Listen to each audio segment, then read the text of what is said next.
The combat in this game I have mixed opinions on. I mean, I do like chopping off limbs and heads of enemies, but my problem with it is how flowy it is. Like, especially when dodge rolling, you go way too far, and a lot of backsteps and movements that Geralt does can also be much further than what I expected, which is especially annoying when I go far while dodge rolling, then I have to go back and lock onto the enemies again to continue the fight, as the lock on disengages sometimes when I dodge roll out of the way, making it really frustrating.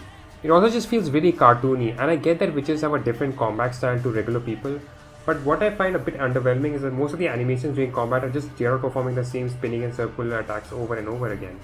And it does get pretty boring to look at and do, especially with this game being over 60 hours long and since you'll be interacting with combat for over 80 to 90% of the game. I can see how this can get pretty repetitive. Another thing that I think this combat system lacks is weight, as Geralt's attacks just don't feel that they carry physical weight to them, so it doesn't really feel that you're doing enough damage to the enemy or even the enemy doing damage to you. It also doesn't help that Geralt feels very light to control. I know that he's meant to be very agile and fast as a Witcher, but I think it takes away a lot of the impact of the attacks in combat.